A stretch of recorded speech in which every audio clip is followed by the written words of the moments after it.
Okay, well, we'll jump into things now. Um, you might have heard somebody driving by here. That was this is the fourth Luncheon Society of this year. For those of you who've been around, it's before the pandemic was a series of luncheons that took place in New York, Los Angeles, San Francisco, and Boston. And a number of people here have been on it. Alan's joined us on a couple occasions, although other folks have hosted for his past books. And this is really great. I know Melanie through Sherry Foose, through gatherings, and of course Laraine's a friend of Melanie, and since they both have books coming out at roughly the same time, I thought it'd be great to support them both. And the nice thing about the Luncheon Society is you can take a subject and kind of split it into about 5 or 6 parts. So for example, in the entertainment industry, we had Roger Ebert on film criticism, Peter Barton running a studio. We had John Sayles, Larry Kasdan, and on and on and on. And what's great is that you can really break this up and have a lot of fun with it.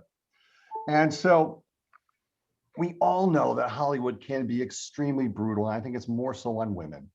And the question, I think, is that can you find happiness through all of this? And as I read Melanie's book, I have I won't give it away, but it does have a happy ending. I'm working through Lorraine's book on Audible. We'll learn more about it. And again, both have new books out.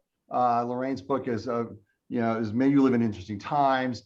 Melanie's book is called Odd Woman Out: Exposure in Essays and Stories. And their backgrounds speak for themselves.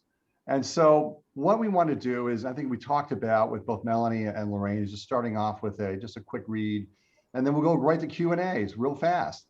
And that was me here. Hold on, let me get rid of that.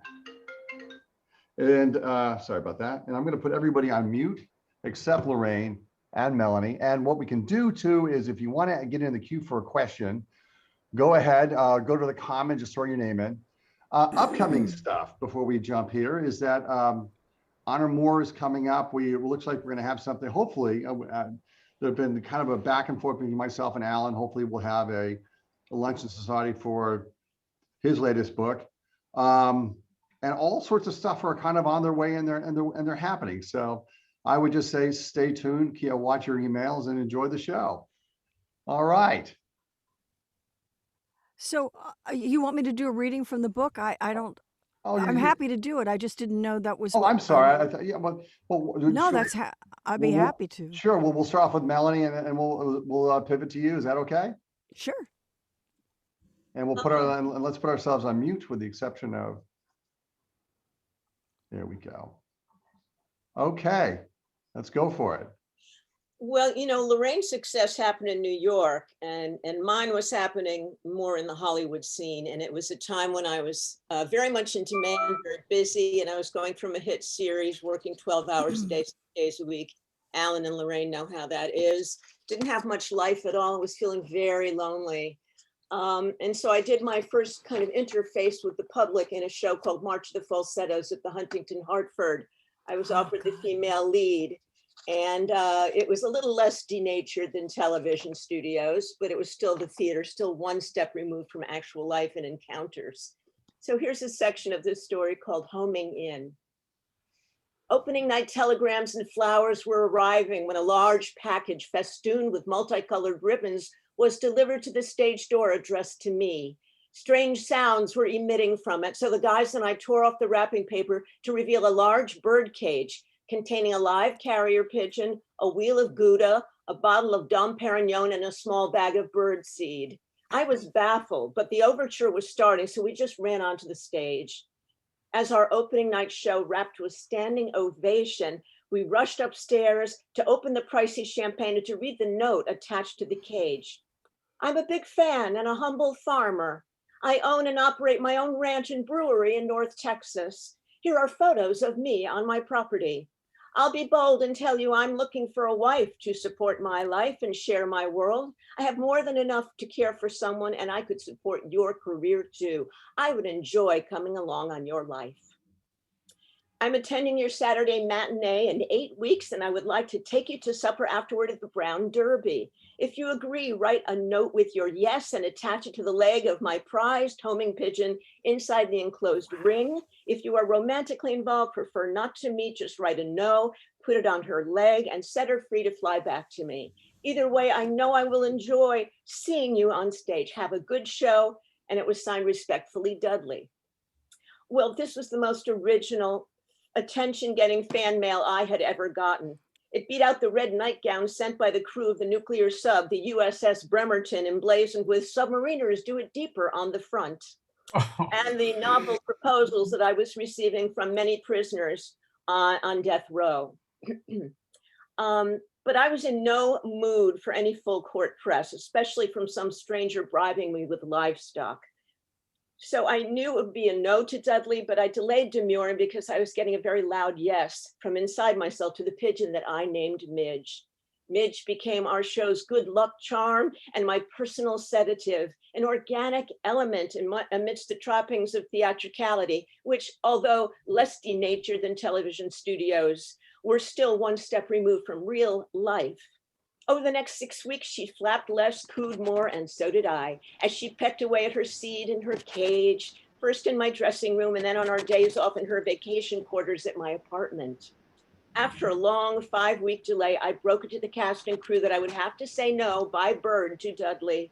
They were very disappointed, and I recognized what setting this beautiful bird free was going to cost me.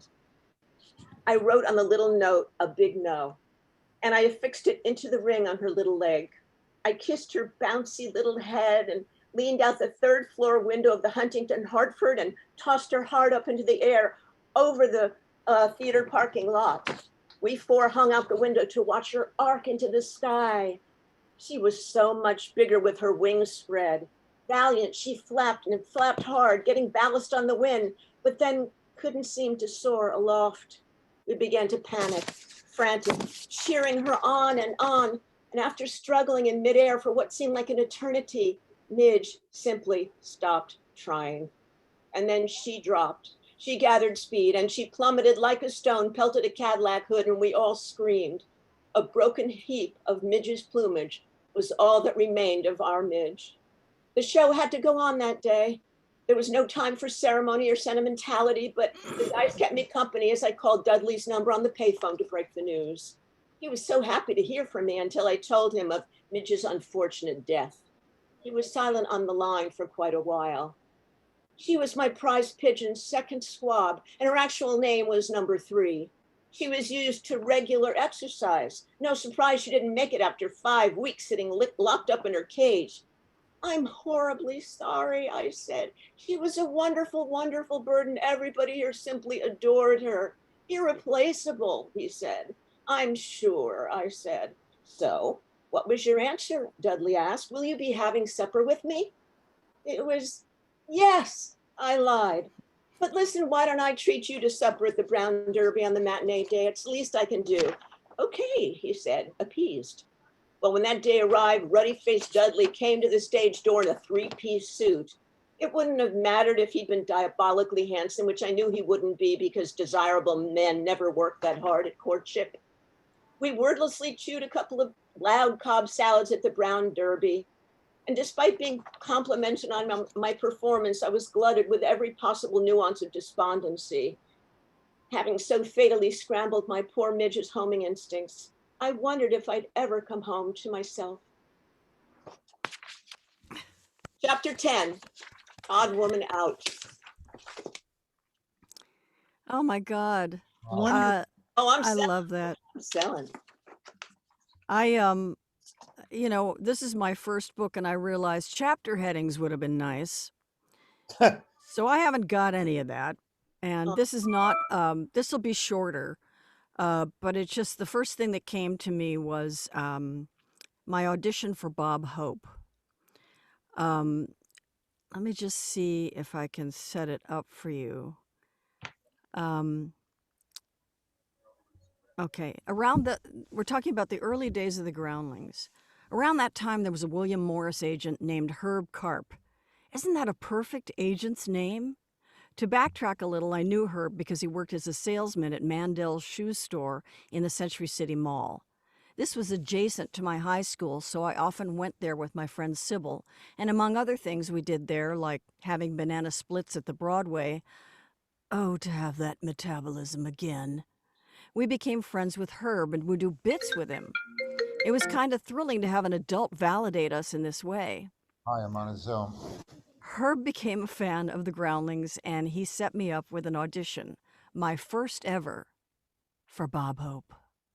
Bob Hope, people. Do you younger people know who Bob Hope was? He was an American institution, like a hot dog. Or Frank Sinatra. Please tell me you know who Frank Sinatra is. Okay, good. So this was 1973, obviously before Saturday Night Live. Was I scared to audition for Bob Hope? There should be a new word for the kind of scared I was.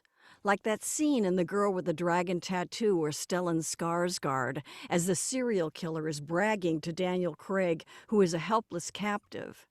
He goes on to talk about the stages of denial his victims express. Maybe if I'm polite or I cry and beg, maybe I'll survive. But then the moment comes when they realize, no, all hope is gone. Kind of like that. Bob Hope almost exclusively surrounded himself with beautiful babes, and here I was, this skinny girl with a big nose, doing a monologue I'd written that had killed the Groundlings.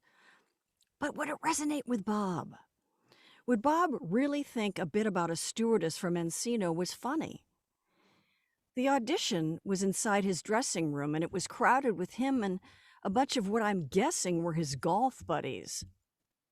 They all looked like the flushed, gin-blossomed alcoholic day traders I later saw in the Bill Brasky sketch on SNL with Will Ferrell and Alec Baldwin.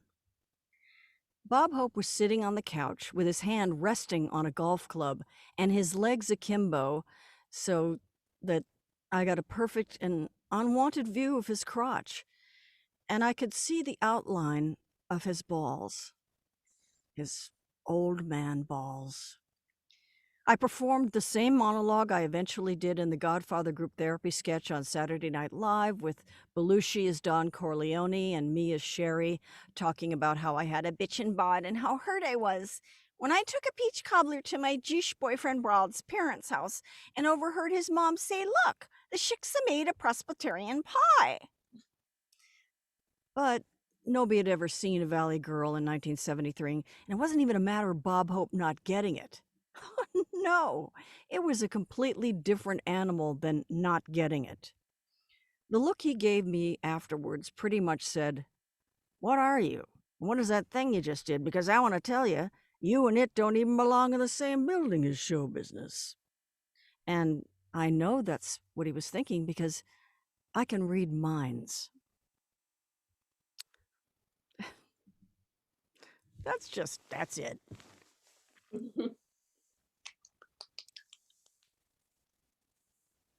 So let's do this.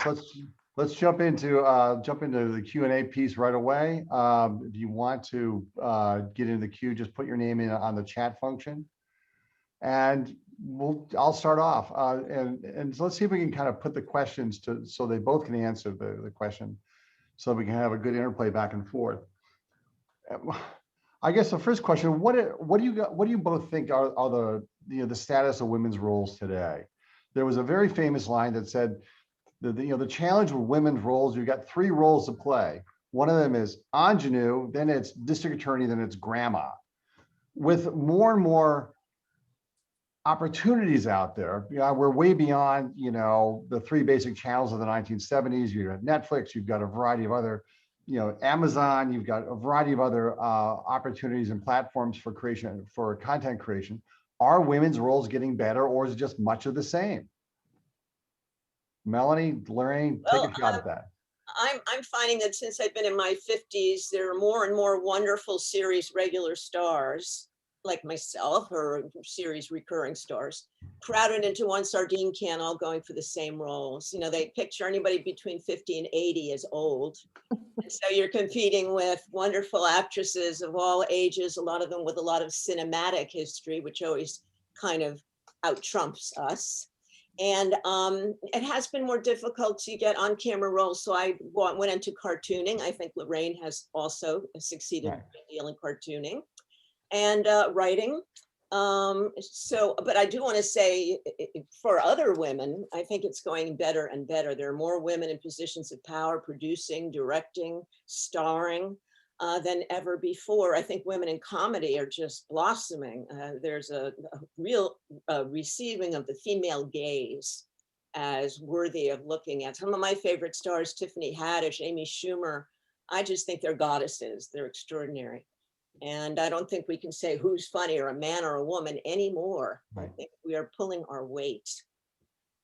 Yeah, I Laraine? agree. I would just say I don't work on camera that much anymore. So it's just a matter of my observation. And I think that there are a lot of different roles for women now. And because of social media and the technical uh, um, assistance of things like being able to film something on your phone, people are able to make their own content.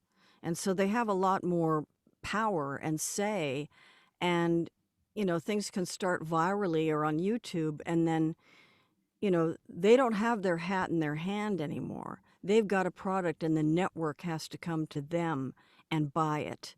And, it's funny, I had observed this over the years, how many women write crime dramas, like Law and Mm. Order, women writers. There were all sorts of, American Crime, and written by actually two women whose kids went to preschool with my kids. And to think that they're writing this incredibly morbid, brutal stuff was always so funny to me. But I think things have changed quite a bit.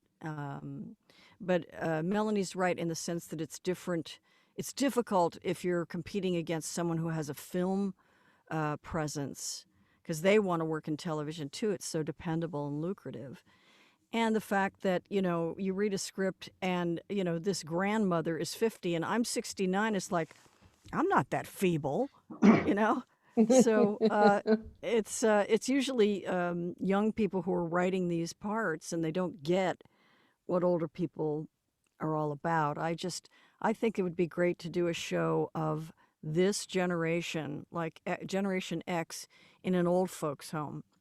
You know, Punk uh, rockers, punk rockers and people with yeah, tattoos and bones through their nose. Yes, that would be really wonderful. Well, yeah. it's Now, really Brittany, yeah, it's time for your pablum. time for your good drugs. But the Yeah. thing that's interesting is that just before we go to the next question, I was watching, I think, Riverdale with my daughter, and I was struck by the parents were being played by people who were the it actors, the it young actors in the 1990s who were on Melrose, who were on a variety of those shows. And it's almost seemed they've aged up into the parent role, which is predominantly a reaction shot or honey, don't do that, that type of thing. And it just goes perhaps the brutality that Hollywood can be. So on to Richard Foose. Richard, you might be on mute. I'm here. Hey, Richard. Hi. Wow, Hey. background. So I just want to say, I feel privileged that I've gotten to know both of you, and unlike most actors I've met, found you're both kind, wonderful people that are have social conscious and do good in the world. And I'm just wondering, has that hurt or helped your careers, being decent? so. I don't think there's any correlation between being a nice person and being successful, frankly. I see people that have incredible narcissistic tendencies and who are rather selfish, pretending to be charitable now, pulling their causes into the limelight with them because they know in this particular world, if you don't have a heart and you're not caring about what's going on, then you're not as desirable an entity. So I think that Laraine, I think that she and I just quietly do our good deeds. We're not like making an empire out of it. Not empathic, but an incredible simulation.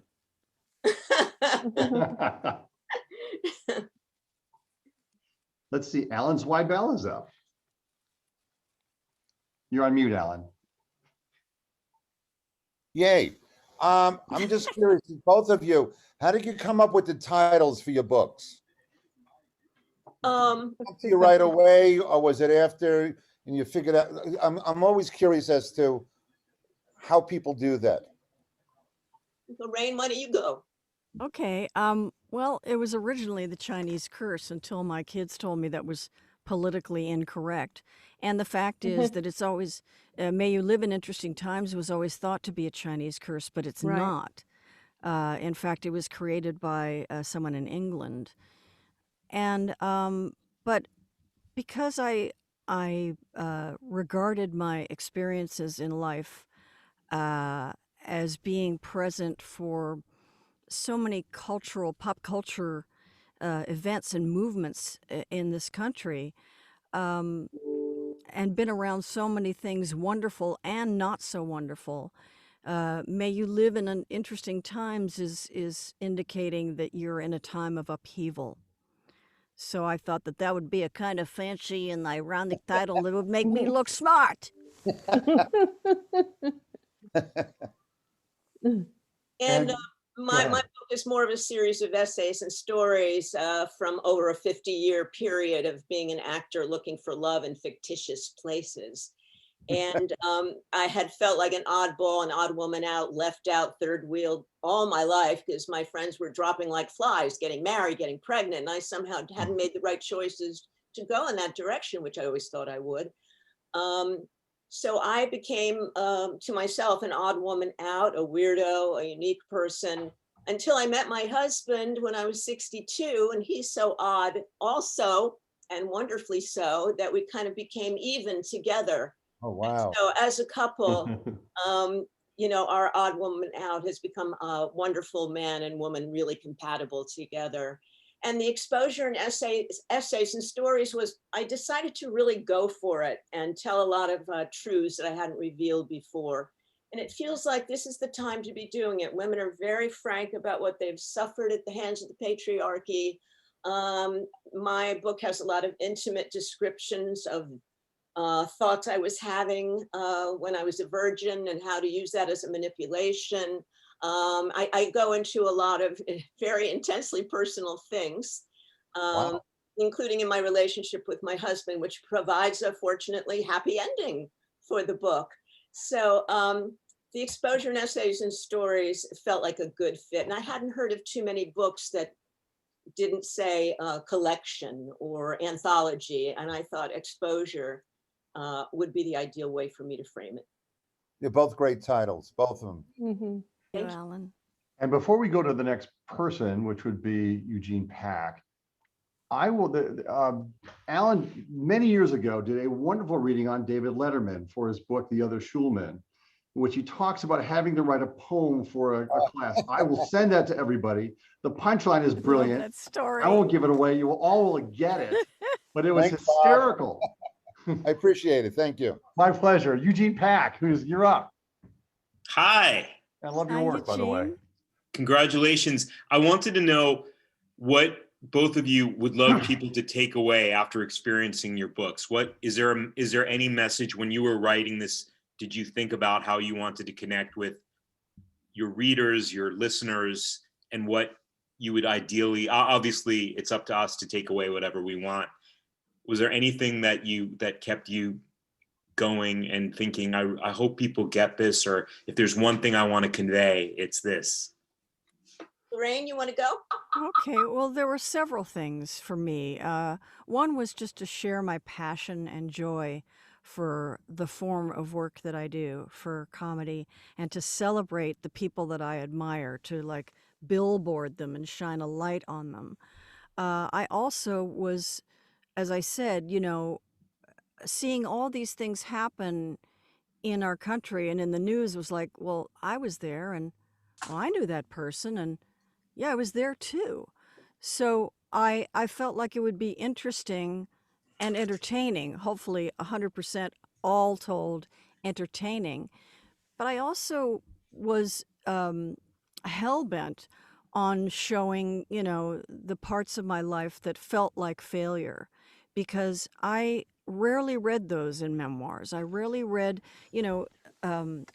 real authentic, not tongue-in-cheek, not self-deprecating, actual failure and all the things that goes with that. It's really tough. And I wanted to write that, without any, without manicuring it.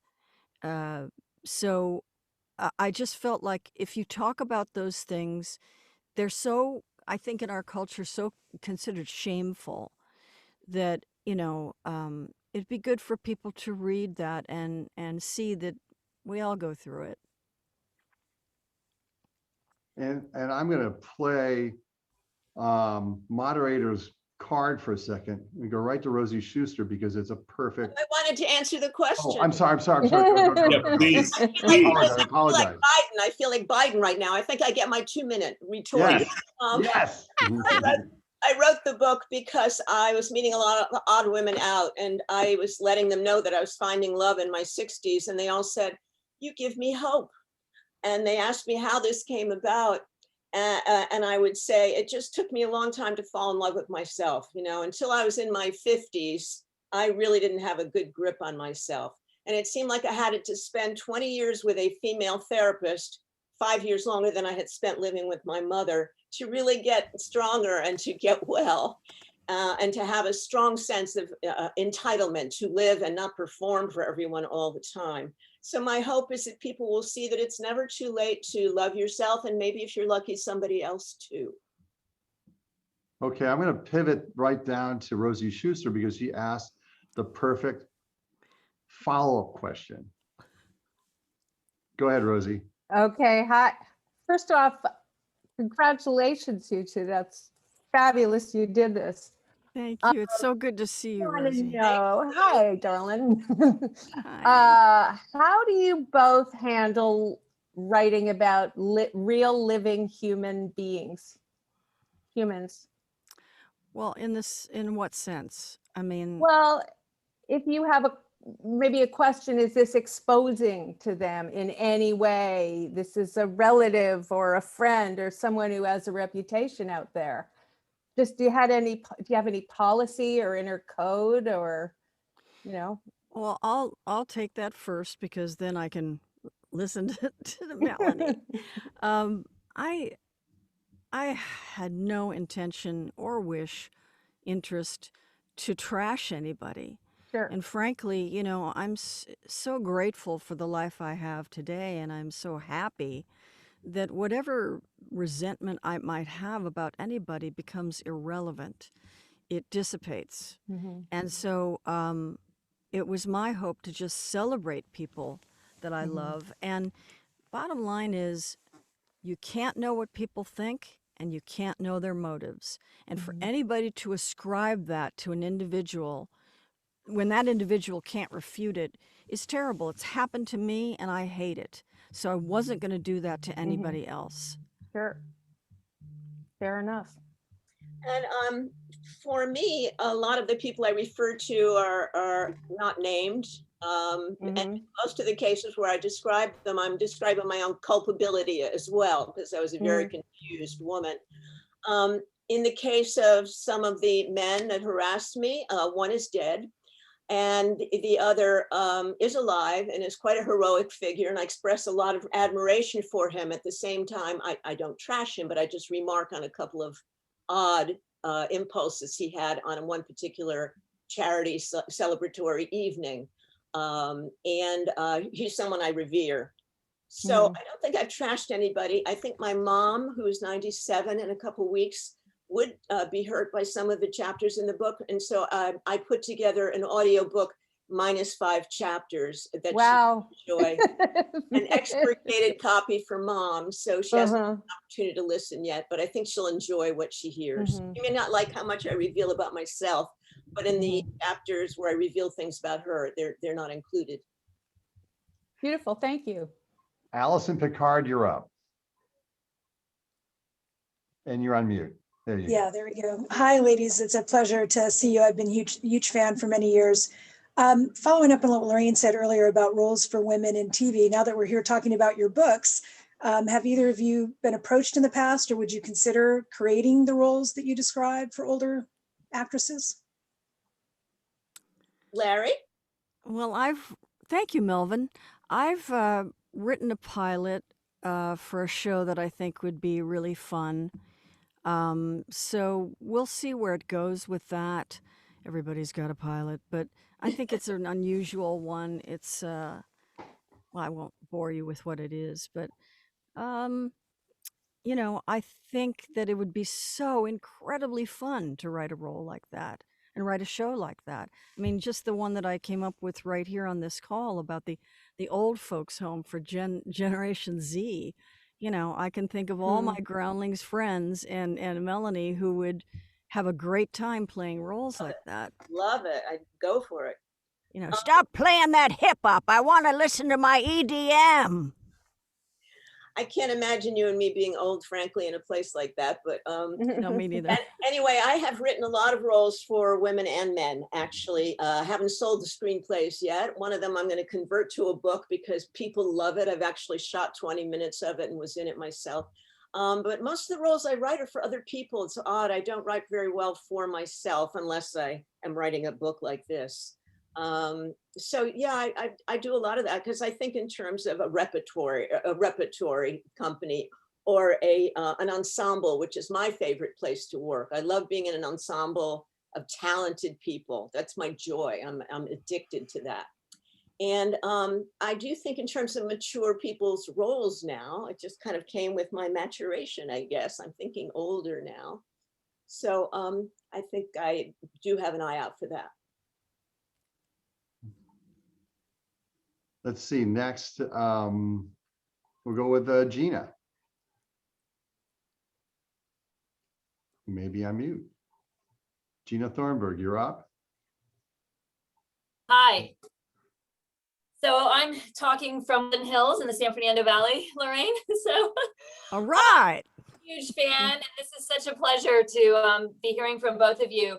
And I'm so deeply moved by your willingness to be so vulnerable and open with your life's experiences. And in the context of the Me Too, I don't want to call it a movement, but just the exposures that we're all dealing with now. I'm just wondering how you kept yourself safe as you were coming up in your respective creative pursuit. You had a constant sense of feeling maybe a little unsafe, or how you dealt with that? Well, my answer is very brief. One of my favorite stand-up comics, Dana Gould, was Catholic, and he always complained that a priest never made a pass at him. And I really didn't have to face that. I wasn't beautiful the way Melanie is, so I think she could probably answer that better than me. Well, I think there was a smoke screen of neurosis that I would manufacture to some extent to act crazier than I was, which was a great turnoff to men. And I fortunately haven't had that many bad experiences either. Maybe because, like Laraine, I have a fast and funny mouth.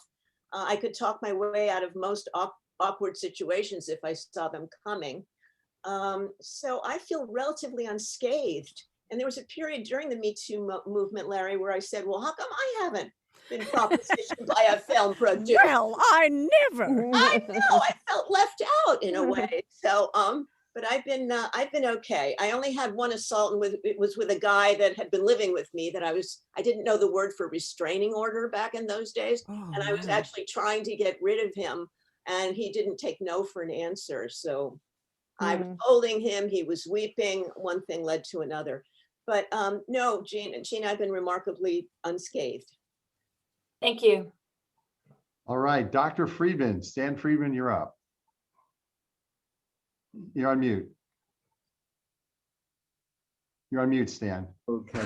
Perfect. Let me just begin by saying, Laraine, I was so delighted in your book to hear that your favorite teacher was Mr. Rabkin, who independently I happened to know when I was like 6 years old and older. His wife was my mother's best friend.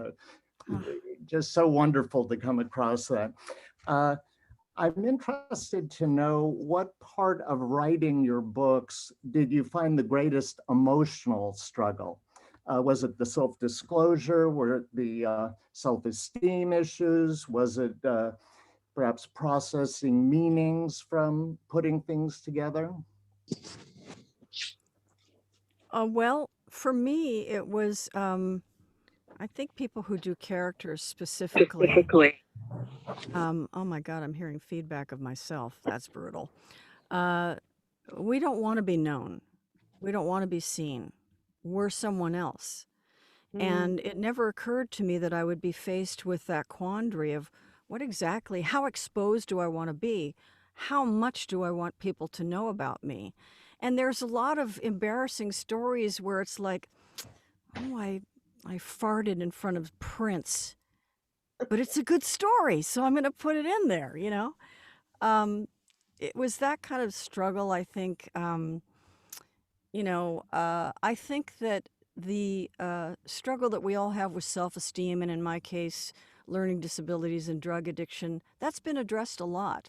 So that was not really as difficult as maybe talking about the self-doubt and the real degree of it and the hateful way that I spoke to myself.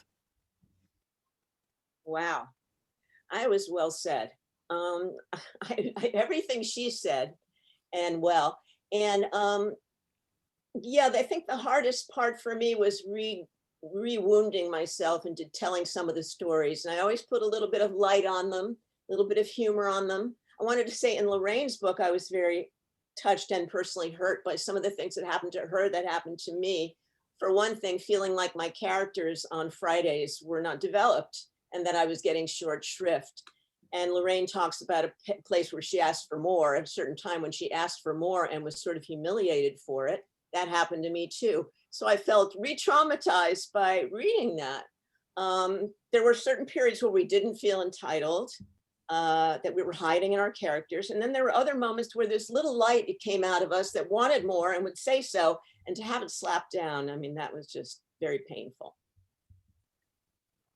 Wow. Just a quick question. I want to go back to Laraine and Melanie and Alan and Rosie a little bit on that too. I mean, I always felt it was harder for Laraine to, and I may be talking through my hat, and if I am, just shut me down, to really integrate into the original SNL cast, because being from the Groundlings in the West Coast, you know, there were so many Groundlings who came to SNL afterwards. You already had a history of playing off each other, where you had the number of folks who were on National Lampoon Lemmings.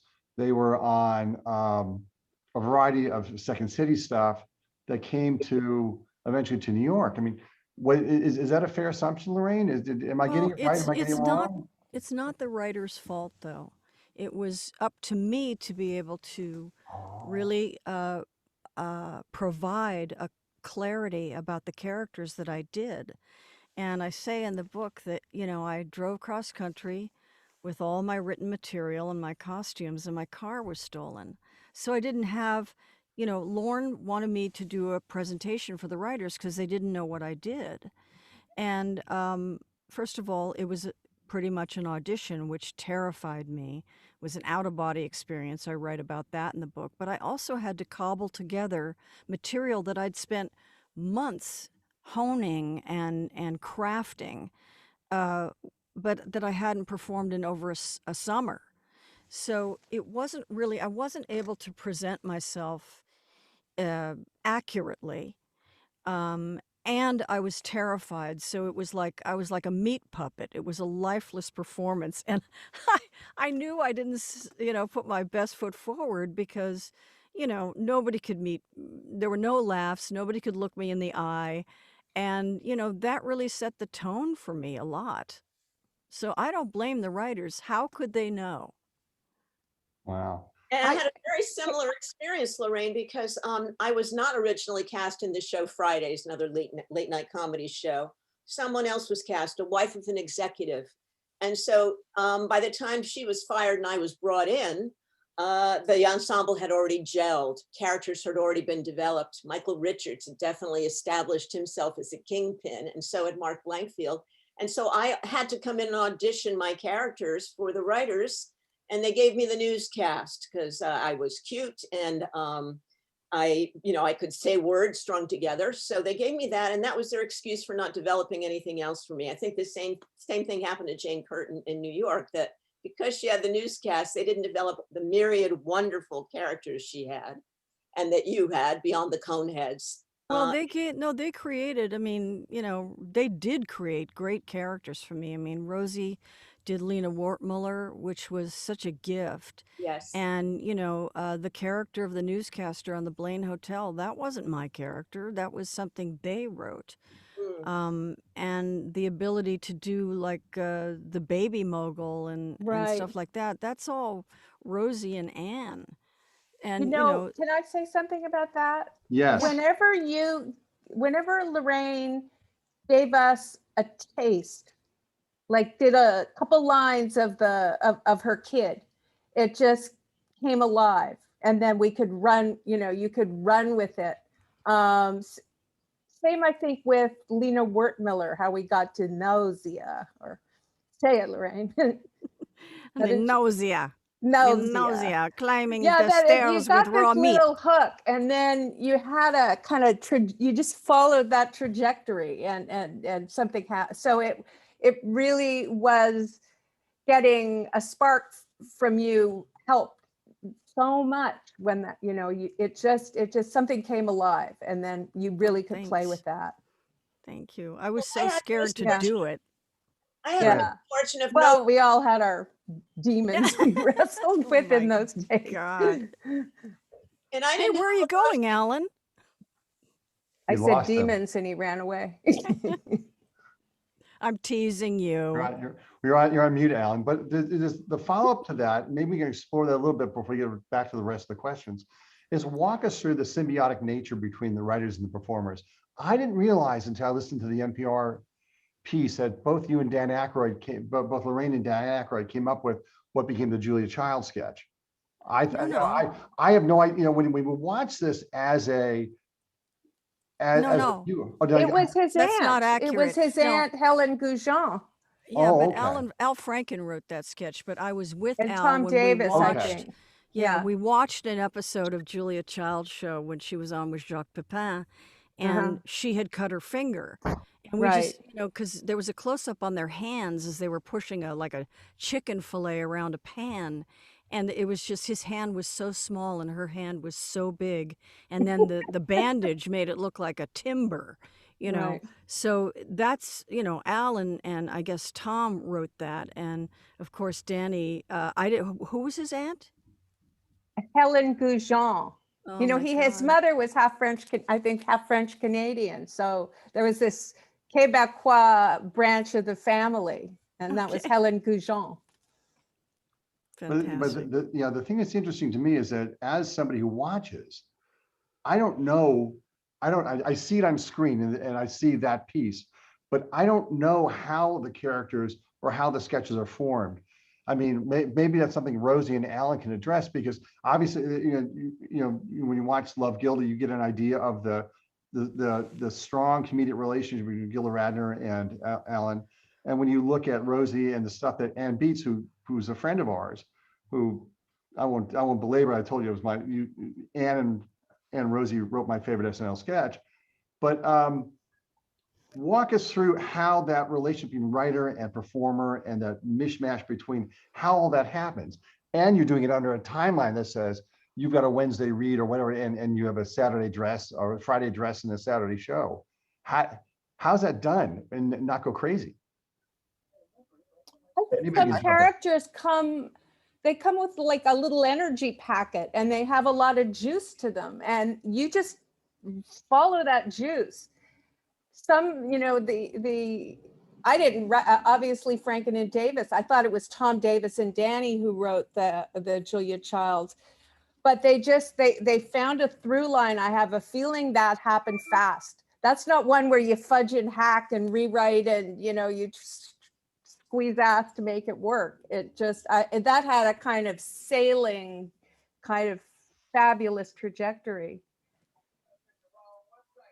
Alan, you want to take a crack at that one? Yeah, I think not only do I agree with Rosie, but I think a lot of it is social also.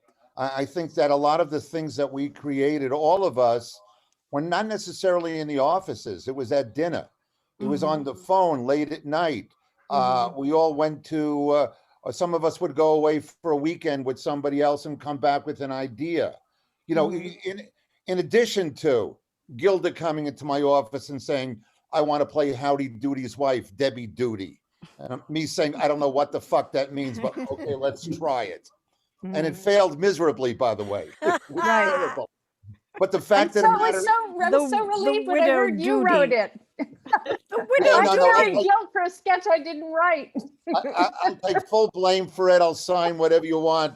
But so I think that the synergy in a place like that where we ultimately lived, it became a big dormitory where, you know, there was no clock. At 2 o'clock in the morning, anybody can come up with any idea. There would be different people, different combinations of people, different combinations of writers, different combinations of writers and performers, if you will. So I think that the social aspect of it had a lot to do with it. And then what happened is if we hit a home run, well, then that became its own little industry.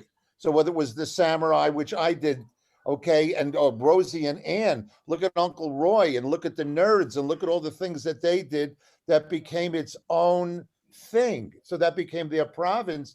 But how much of it was written because we got along? You know what I mean? Yeah. So I think that was a really important aspect of that. And I did Melanie, have you this never got to babysitter. answer that. Yeah, I was just going to go there because you had I think Larry David was on the show, Michael Richards, yourself. Yeah, and we didn't have a Rosie and an Ann, I have to say. We had Elaine Pope, who was a wonderful writer, but she's kind of like one of the guys. She really saw things the way they did. And it was very hard. I mean, I wrote some very funny pieces and they would put them in and very respectfully rehearse them and give them some time, but generally cut them a few days before we went up. I think you guys all had that experience too, developing something, getting it ready, and then it would get cut at the 11th hour. But yeah, it felt like a boys' club, and we didn't hang out. It wasn't set up that way. The writers were in the basement. Our dressing rooms were the Lawrence Welk dressing rooms. I actually shared I shared a dressing room with Lawrence, and I was very careful not to leave anything that might annoy him around, but he left a lot of things around that would annoy me. And it wasn't set up to be social. There was nowhere to go in Los Feliz to eat after 11 o'clock at night. And this is also part of the problem in that society was all our producers were kind of on coke. So the speed of energy and writing was very, shall we say, more than caffeinated. And I was a theater person, you know, I had very professional deportment in mind, and I didn't fraternize after hours with the others. It wasn't the way I was made, you know. So our social didn't really come into it. We actors didn't always feel included with the writers either, except for Michael and Larry. I think they were part of the team.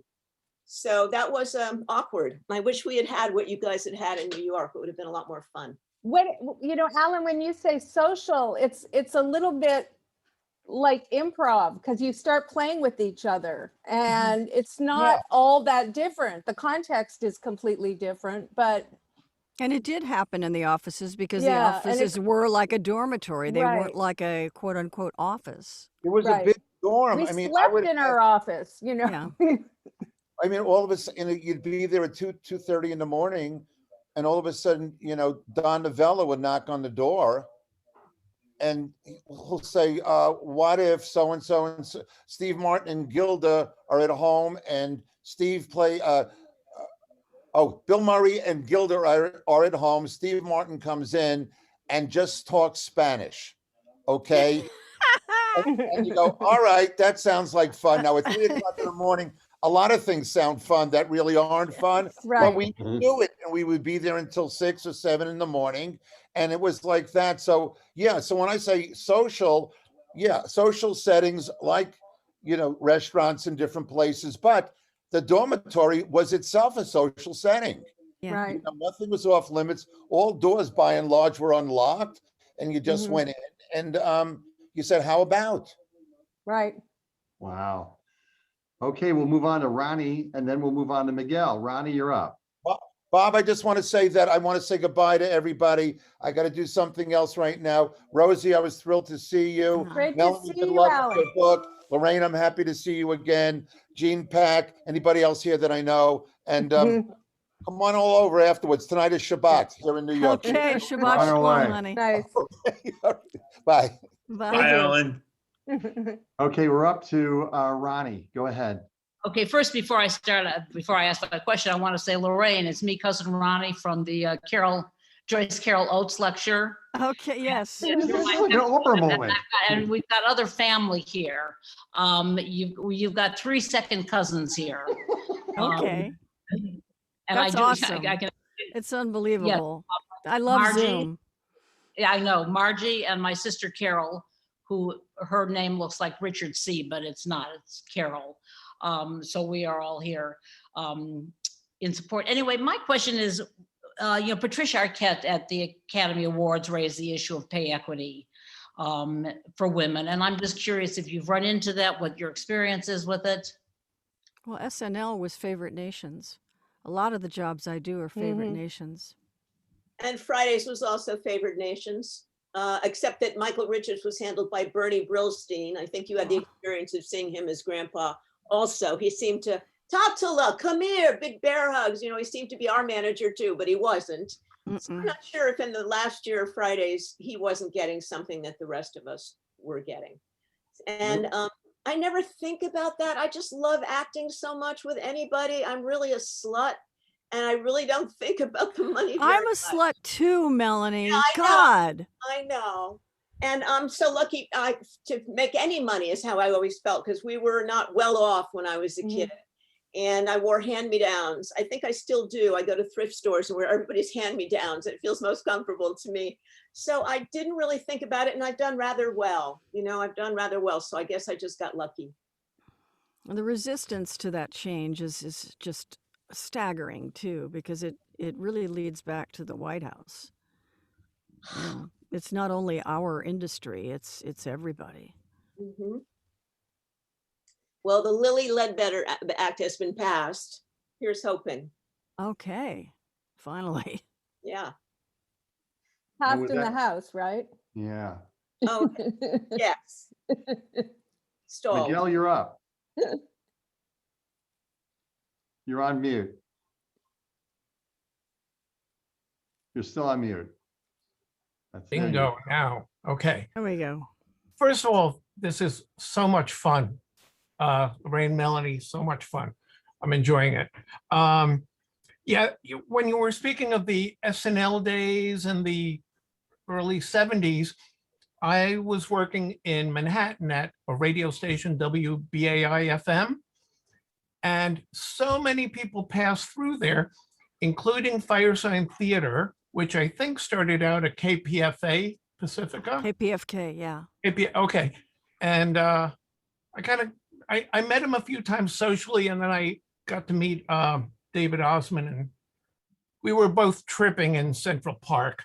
Anyway, but Marshall Efron, Firesign Theater, those folks, did they overlap at all with those SNL writers? Because they did a lot of improv, and they were real popular back then. Well, no, their stuff was written. They did radio shows, and I have to say, I mean, I knew who they were, but there was also the credibility gap, which was Michael McKean and David Lander and Harry Shearer. Same kind of thing. They came out of LA, and I never got to hear the Firesign Theater until much later. Oh, So wow. I really didn't know, the first thing I think I heard was Meet the Reaper, the game show. Right. But I didn't really know their stuff at all. I didn't know Monty Python because they weren't on in Los Angeles when I was growing up. They started We showing got in them LA in when I Canada. left. Yeah. Yeah. Okay. Nor did I. I really didn't interface with any of them. I started in New York. I was with Jane Curtin in a off-Broadway musical improv review called The Proposition, which came out of Boston. And I sprung from a different Zeus's brow, I guess. We're all sort of independent, boutique-y little cliques of people. It sounds a little bit like Paris, like in the 20s. All these different people, some of them knew each other, some of them didn't, but there was something going on that was sort of where the culture met, and in this case, humor met. Yeah. So, Yeah, I think the styles absolutely changed. The confluence of Second City and Groundlings and all these other resources, the Canadian sensibility, which I think was really so wonderful and so new for this country, and really gave a lot of the personality of SNL. right. That was just never seen before. Yeah. Okay, Bennett. Yeah, there you're was a up. I'm sorry. synergy. There was a synergy sorry, go of ahead, different. Rosie. Yeah. Go ahead. Rosie, go ahead. No, I was just saying that there was a synergy between, you know, people who came from Lemmings and Second City in Toronto and Second City in LA, and we had done the Hart and Lorne show. Danny was on that, and then, you know, Laraine was in the bag, whatever your audition was, because we had done Lily Tomlin together, and I remember seeing Laraine at the Groundlings with Lorne to. Oh, you were there too? Yeah. Oh, I didn't know that. Yeah. Oh. Yep. All these years later, dear, and I'm just finding that out. Well, you weren't in the writing office, and it was almost always writing. So we wrote a bunch of shows, and then they did one, and then it was bye-bye. Oh, Do you find that because you are both are doing I wouldn't say a majority of voice roles as opposed to screen roles, that you can actually have a life and not be hounded, not be, I read your autograph, I really was a big fan, I'll put it on eBay. You know, you can just go to the store, not worry that you're going to be in some tabloid, not worry that you're going to be hounded, not worried that you've got a stalker. Is it a more livable life? Probably. I find it so. I wasn't, I was sort of the girl du jour for maybe 10 years on and off, maybe 20 from another series. And then as it started to fade, I had mixed feelings about it. You know, being recognized for me was mostly fun. It was a privilege. There were a few times where I was stalked, followed, people got obsessed with me. Because they think when you're looking into the lens, you're actually talking to them personally. And there were a lot of these strange fixations where people would follow me home. I had to get a lawyer disbarred because he got my address from the DMV and started showing up with flowers. And oh my God. it was really kind of creepy for a while. But yeah, being in voiceover kind of gives you the kind of incognito you need. You don't have to wear heels or makeup or show up at 4 a.m. to get coiffed. You don't have to wear a bra. I mean, it's been a real relief. It's been a real relief. And I have a better life now than I had back then. I have the wherewithal and the foundation in me to attract a better life. So for me, it's been a pretty good run. And then pandemic, there's no pressure at all. I almost feel the pressure coming back on now that pandemic is ending, that there'll be that same push to get work, to write something new, instead of just laying back and letting your energy dictate what you do. Yeah, because you look at somebody like a Frank Welker who made a career out of voice. And nobody, I mean, he's had maybe 3 or 4 screen roles, but thousands of voice roles. He's done okay. He's the best. He's the absolute Bob, you know, best. before our folks go, I want to just tie into a quick question about this little topic. For years, I hear people say, oh, the fans, and everybody tells these really horrific stories and everything else about some very bad fan interaction. My question is, over your 30, 40-year career, is there any positive fan interaction where somebody came up to you and said, but for you, you helped me get through a rough patch. Your character really resonated with me.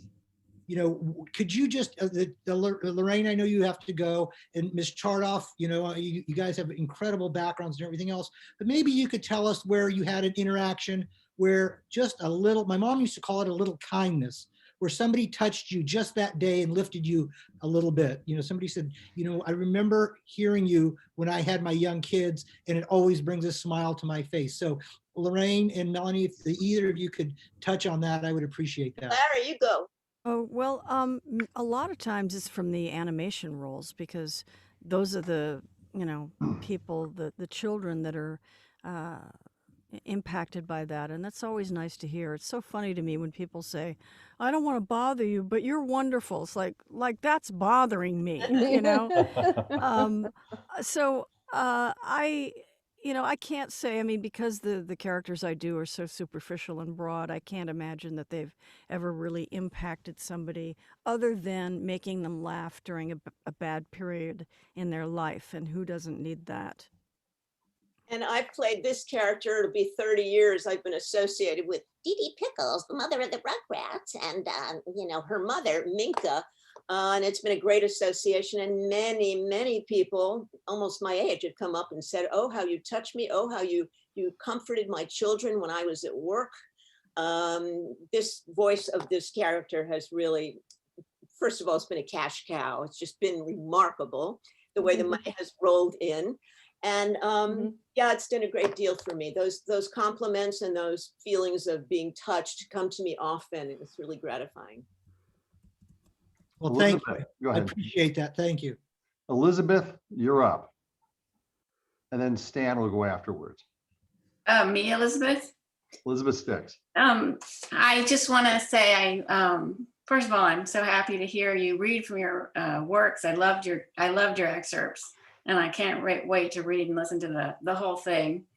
And I'm curious about circling back to the memoirs about your experience writing versus performing as a creative expression, as your creative outlet or your creative process. It sounds like you've done a ton of writing before, but it sounds from what you're saying, it's mostly writing for performance, writing to be performed. And then these books are such a long slog, a long, immersion into writing the book, and with no interaction with the audience. Like, if people like it, you'll never know. If they laugh at something that you mean to be funny, you'll never know, which is so different from all the performing you've done, and even the writing to be performed. I'm just wondering how it was different for you, and if there was anything that you missed about that interactivity, or anything that was better, anything that you liked more when you're writing in this really solitary environment. Well, I'll pinch hit for Laraine. She's had to leave, but I will say that a lot of my stories in my book, which is anecdotal, they're not a flow of stories. They take place over a long period of time. I performed them first, Elizabeth. I did it as a one-woman show for a while. Not all the stories, and I did it as a stand-up act, and I did it as a play at the Jewish Women's Theater here in Los Angeles with other actors in it, different scenarios from the book. And then a literary agent saw me performing at Comedy Central, and she said, this is a book. This must be a book. Can you get it together, and I'll mentor you? And she did. And it took me about a year to assemble an Aristotelian catharsis in my anecdotal essays that would lead to a happy ending. Fortunately, I met my husband. He provided the perfect climax and ending, as you'll see in the book. But I must say, I befriended my imagination in my 50s. I wasn't happy being alone with my imagination for a very long time. And in my 50s, I really felt like I had a solid grip on my identity and myself. And I realized that I could put feelings that I used my body and my voice and my dancing for on the stage or on the screen into words. And they were doing all the heavy lifting for me that I used to have to perform my head off to get. And now I have a relationship of one, me to you as my reader. It's like one private audience member that I hope to touch, to laughter and tears. And I'm enjoying the fact that I know I'm being read. It's a kind of a erotic feeling, actually, in a way, of having this communion with strangers all over the country who are absorbing and re-experiencing my stories along with me. I love it. And maybe we can bring Rosie into the conversation a little bit too, because Laraine had to take off. And Rosie is such a great body of work, not only for herself, but in terms of curating her father's comedy work as well. And any thoughts there, Rosie? You know, it's funny, my dad was all about show business. And when his partner, you know, they were in a comedy team called Wayne and Schuster that, you know, we used to say they were world famous in Canada. But they did a lot of Ed Sullivan shows. And in the 90s, when my dad's partner died, he kept re-editing and repackaging these shows. And then when he went, there was just a lull of maybe 3 or 4 or 5 years. And I went, I need to put a legacy series together. So I went to Michael Wayne, who was, no, the CBC, I don't want to deal with, but I convinced him, and then we went in and we sold it on the spot. So it's just kind of preserving a legacy. That's what that was really about, and keeping it alive. Ah. Does that answer I don't know if that answers your question. It does. And I think, you know, that question, and this could be, I mean, and what I want to do is kind of elevate you a bit too, because as we go to Stan's question, Stan, you're up. And I think you could all, I mean, between Melanie and Rosie, I think we could really get something going, really fun. So Stan, you're up. Okay, well, Melanie. This is my husband, Stan, Rosie. I want you to meet him. Hi. Stan. Hi, Stan. Hi. Melanie, over your career, would you, do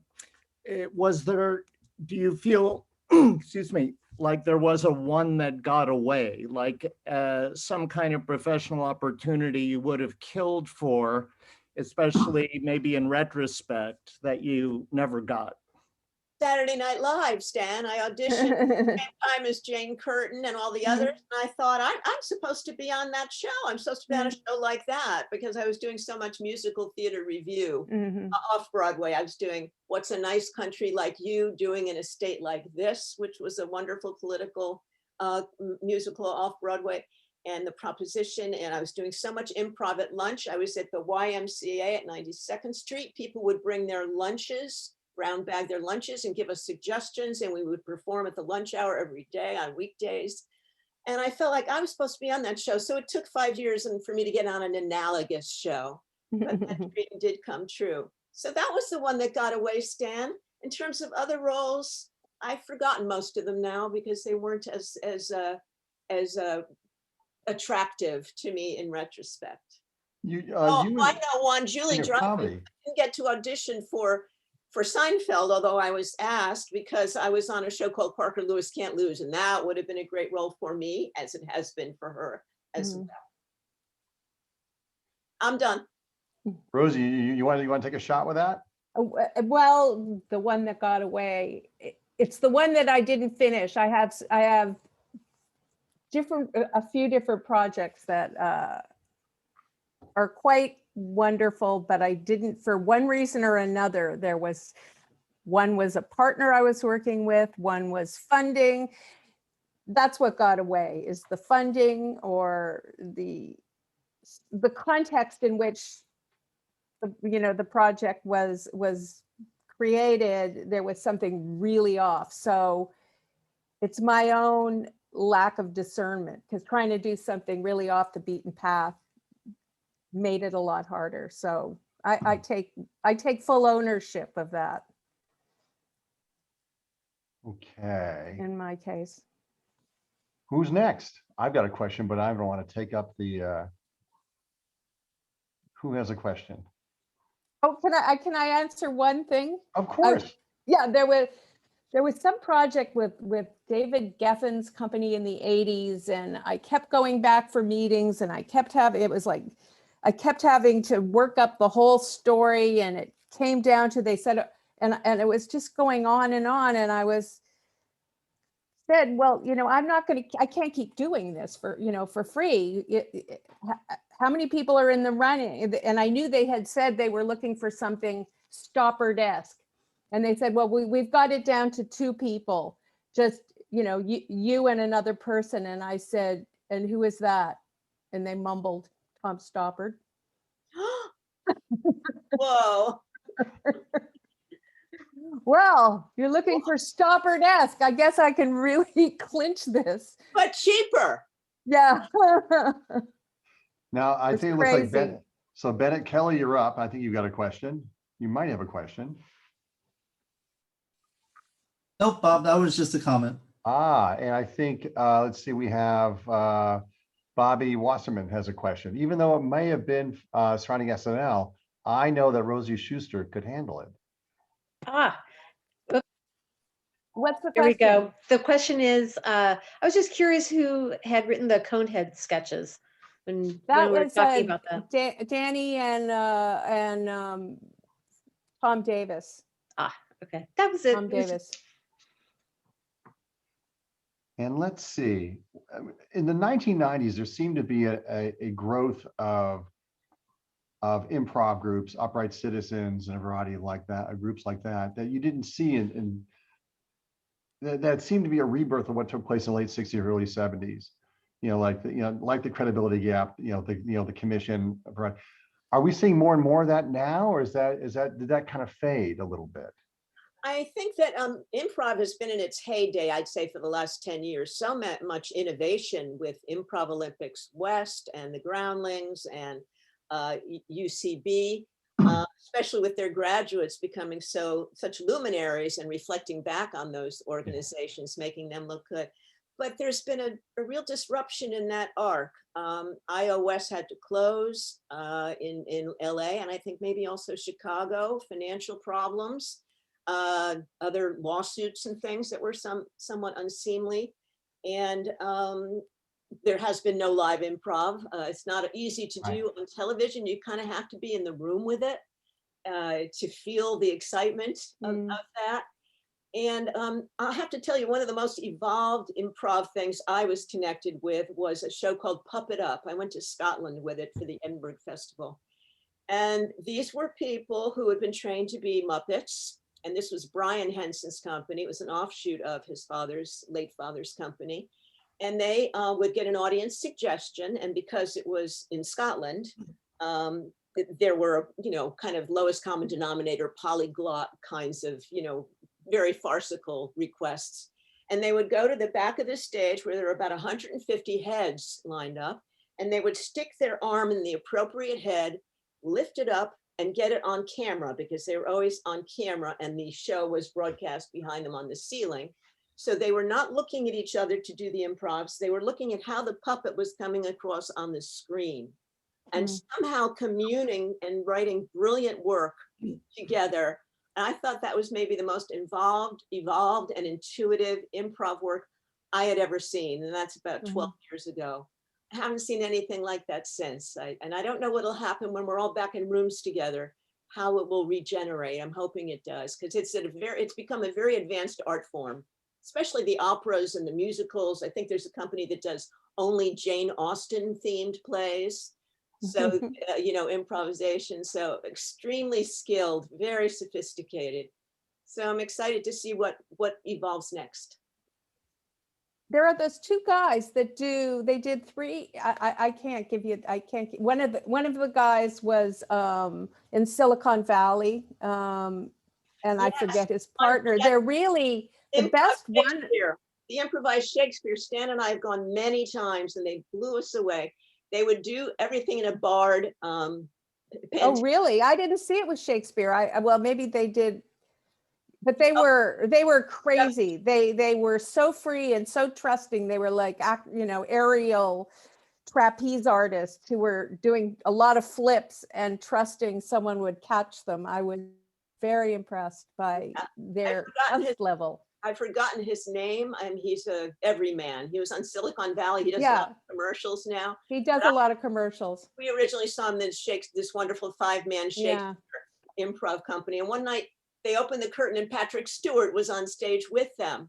And Patrick Stewart was damn good at improv. They always get the king role or the courier, the king who was at the courier who was actually the king kind of role. They set him up great, but he played well. I was very impressed with Patrick Stewart. So anyway, I kind of miss watching. It's so alive. So Tyrone, you're up. Mr. May, Mr. T, you're up. Thanks, Bob. I've enjoyed the discussion so far. I appreciate all of you. For those of you in comedy, and a lot of you have been, could you comment on just the growth of the PC culture? And when I saw Norman Lear with Bob a few years ago, he said he couldn't make All in the Family today. I doubt Mel Brooks could do anything today. Can those of you who've been in this long enough to have seen the change could comment on that and how you feel about that?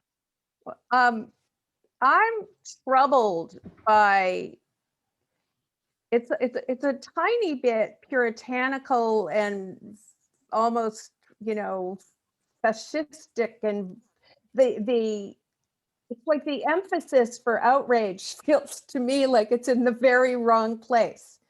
You know, there's lots to get plenty upset about in our world, and seeing it all, you know, people police each other's speech overly. I mean, I think we need to be sensitive humans, but I think it's gone way too far, and it's a disturbing preoccupation to me.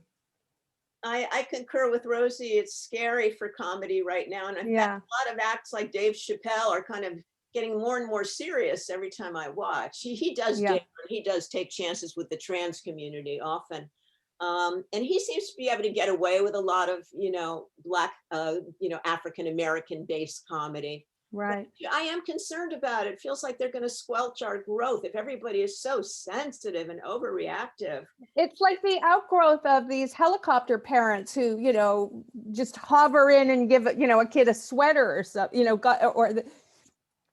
like going hunting, and you put the partridges in the trees before they go hunting, so they have a positive, you know, everything is so micromanaged that there's no resilience, there's no grit, you need failure to grow. My God. Yeah, instead of grit, people have attorneys, like all the women who are, you know, coming out about Como's flirtations. You know, we used to just handle that in our day. I know, like an older man hit on a woman at a wedding. Like, I'm shocked. Yeah, I mean, all the presses, a little pat on the rear end, a little pinch on the waist, and people's are ruined. Yeah, bat his hand away and tell him he's making a fool of himself. You know. Right. So it is a scary time for comedy. Yeah, I remember Chris Rock saying you can't try out material anymore because everybody also photographs it on their iPhone, so they can then, you know, comb over it and look for reasons to get upset. Right. You know, they're scanning for outrage. They're scanning for an Instagram or a TikTok. Thank you. It's so misplaced, you know. Kathy, you're up. Kathy Schrager, this is your very first question. Yes, that's my very first meeting. I'm not part of your world, and I really am just coming in from outer space here. But I find that when I watch late night TV or when I read the New Yorker cartoons, I just don't find them as funny as I used to, and I just sort of feel like humor isn't as funny as it used to be. And I'm wondering if you guys. I'm not in the improv world, and I don't, you know, there's a lot I don't see, but I'm wondering if you have any feeling about that. You go, Rosie. I think there's some people that are very funny, but when you say that, it made me flash on Dave Chappelle doing, you know, on the day that Donald Trump he had been there for, he hosted Saturday Night Live, the year Trump got into power in 2016, and then he hosted 4 years later, and he was talking about people upset about masks. Oh, maybe this was a later episode, sorry, but he was saying all these people with all this faux outrage about having to wear a mask, and he said, you walk around wearing this mask, you know, and he pointed at his black face, and he was so raw and so real. And I think some of the funniest people, and he is one of the funniest people when he's right, you know, when it hits, are saying real shit. They're not, you know, making little jokes seems less interesting when times are so charged and so much is at stake. I mean, I think there are some people that are funny. I miss seeing Amy Schumer, because I loved her half-hour show. I mean, it really took risks. Absolutely. And of course, if you flirt with taboos, you're gonna go on, you're gonna cross the line. You're gonna land where it's like you have to pull back, and you maybe have to even apologize to somebody because you're looking for how far you can push it, so it's a dangerous game.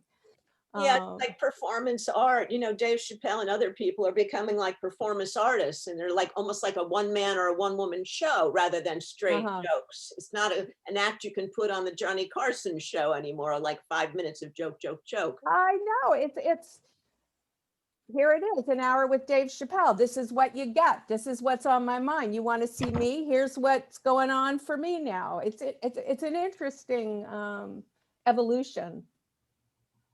Yeah. Did we answer you, Kathy? I don't know if it's about are people is as the Johnny funny. Carson form of humor dead? Is that a gone forever? Sometimes Colbert's monologues make me laugh. I did sometimes. Not he doesn't hit it a lot of times, but he does sometimes. When he makes his upper lip disappear and he does Eric Trump going, "Hug me once, Dad." He's a master.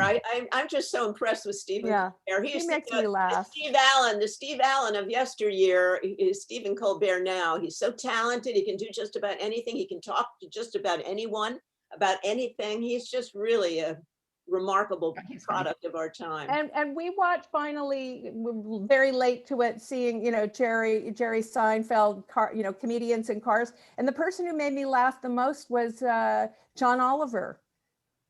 He's delightful. He was just so in the moment and a little self-deprecating, but like self-loving and self-deprecating, not just, he held it, playfully, and he was having fun. So because we saw a lot of comics, and he was the one that somehow in the moment really had the spark, that was really there.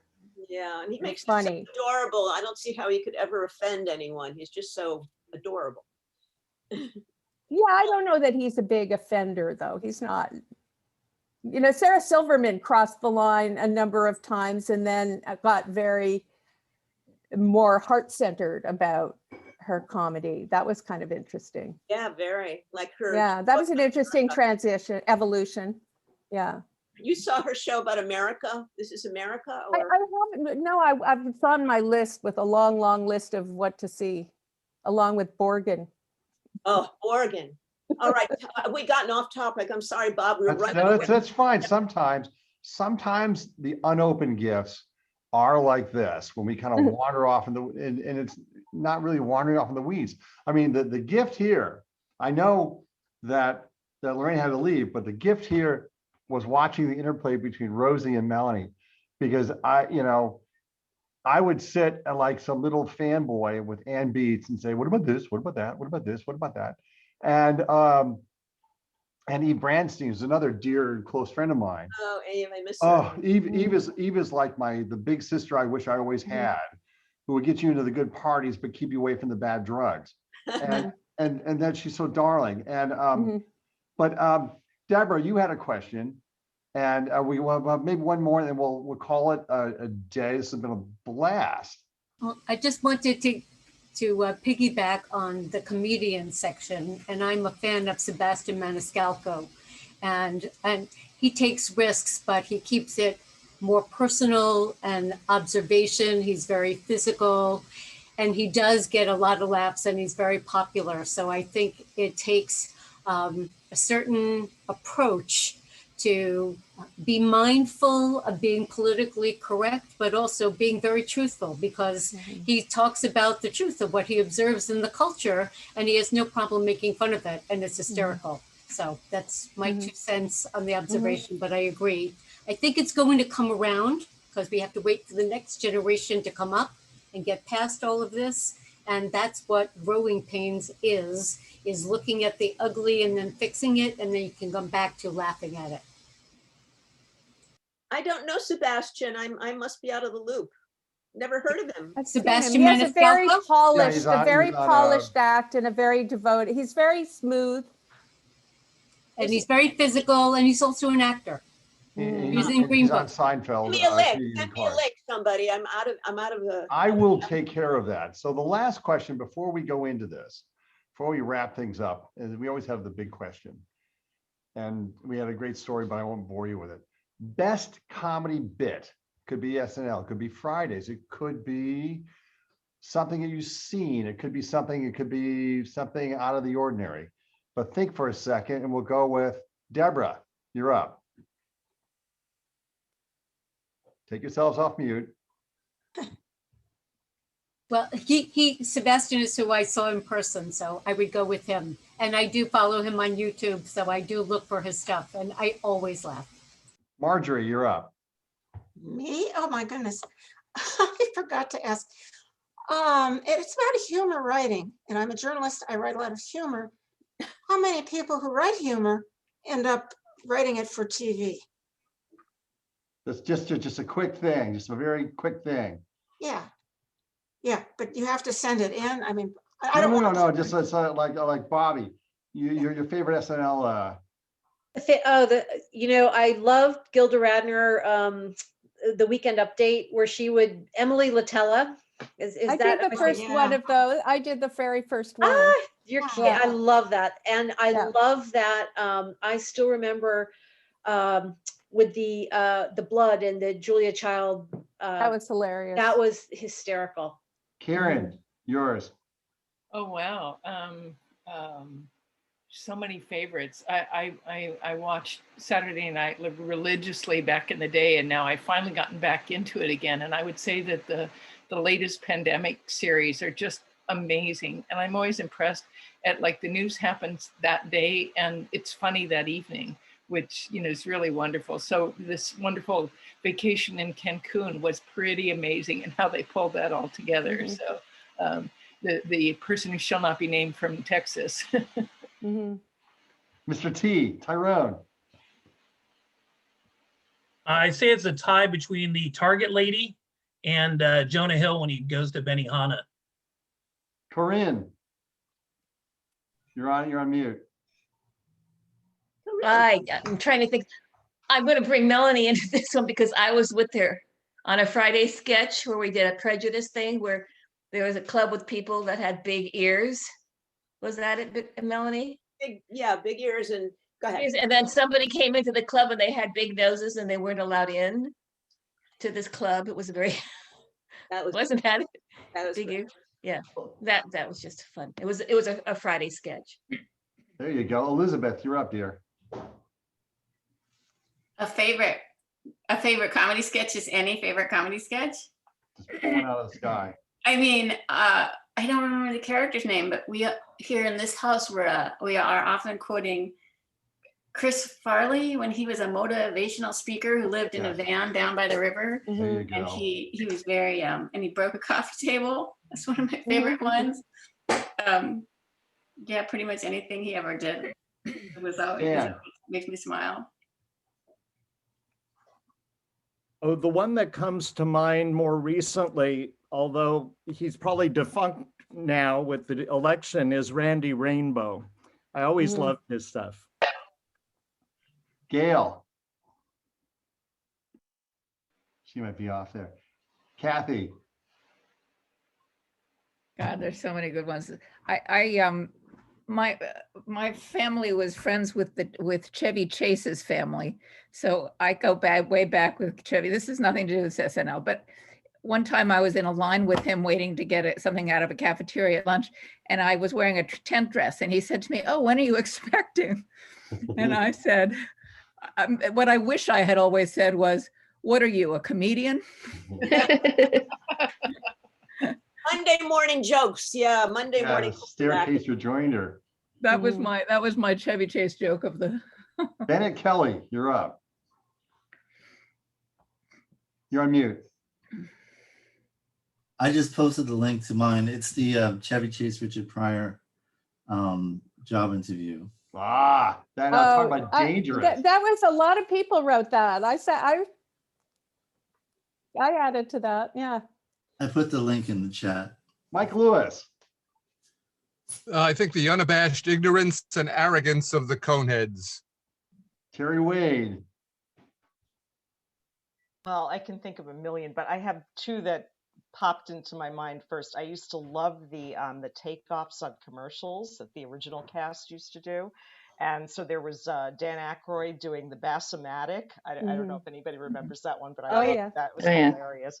And the other one that I always got a kick out of was Billy Crystal doing Fernando, Fernando's Hideaway. You know, so it's better to look good than more important to look good than to feel good.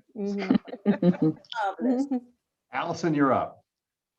From SNL, I would say Rosanna Dana, and also the Wild and Crazy Guys, the Steve Barton bit. He was on so many times. Rosie had a part in that. Yes, both. Yep. And Gina. So what came to my mind is Sherry O'Terry when she does Simmer Down Now. That always cracks me up. And John Belushi with the samurai routine. Tracy Appleton.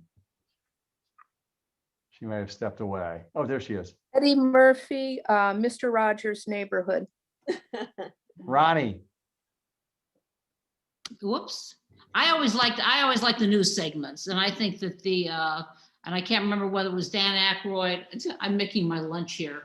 Dan Aykroyd or Chevy Chase that would always start out with, "Jane, you ignorant slut." Yeah, that was Dan. It was okay, Dan. Yeah. Yeah. All right, Ricky. I got bested by somebody a minute ago, but the Rosanna Dana, my favorite skits. And I think there's somebody we didn't, and Melanie, and then Rosie, and then I'll end it up. I'm Oh, sorry. I want to go. Go ahead. Yeah. Oh, should I go now? Yes, Okay. yes, One of the, how much do the guests, this is a question that I want to say something. How much do the guest stars on SNL have input into the skits? Because one of the funniest skits I can remember seeing in the not too distant past was one when Donald Glover was the guest host, and he did a Barbie sketch where they were trying to hire people to write for the Barbie Instagram account.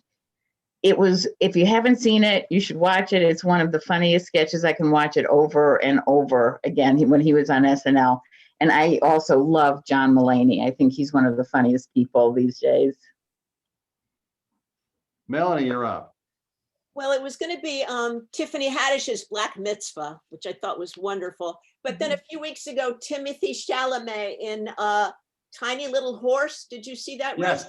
That cracked me up. It was just so silly. I can't even explain it. But that little horse running away. Go on, little horse. Go on. You know, that tiny little killed me. Rosie Schuster. Well, I'm flashing on three different things at the same time. I can't get Julia Childs out of my mind. Recently, Bowen Yang and Harry Styles were, were being, called on the carpet in an office meeting for inappropriate texts on the office line, and it was like hardcore gay sex, and it was just something I saw recently that I thought was pretty funny. So many different things. And mine is, and Rosie wrote part of it, and Beat wrote the other part of it. It's Fred Garvin, male prostitute. It's, Right. I still laugh Well, at Danny it. contributed It annoys my too. wife 40 years later. And this was great. Well, this was a lot of fun. Bob, before we go, there's two skits that haven't been touched on. I'm really surprised. One, of course, is our friend John Goodman as Linda Tripp. How can we forget that? And then he poking fun at one of our favorite speakers at the Luncheon Society is John Lovitz as Michael Dukakis saying, "I can't believe I'm losing to this guy." There was a funny line. After 30 years, that's still an incredibly funny line. But I've enjoyed you, Miss Chartoff. Thank you so much for spending some time with us today. You're really a charming soul. And I'll let Bob finish everything else. Well, I want to thank everybody for coming today. I know that Laraine had to leave a little earlier. Melanie, so good to see you. And Rosie, it was so good to meet you. I mean, I didn't want to take this over. No. You actually, Yeah, you were Melanie. No. This was perfect because Yeah. it was really, and Alan, it was great. I'm going to send everybody a copy of the reading he did on Letterman. The book was called The Other Schoolman, I think. Schulman, yeah. It was hysterical. I'd like to see that. I will send it to you. You'll get it. You'll get it early. All sorts of fun stuff coming up. I want to thank everybody on the books. I'll be reaching out to everybody and make sure we're all taking it up. Melanie, I'll reach out to you. There it is. There it is. It's upside down, Corinne. Beautiful. That's he's an improv comedian. Always stick. You can read it any way you want. Yes. Yes, and. Well, thank you everybody for coming. This was a blast. And have a great day.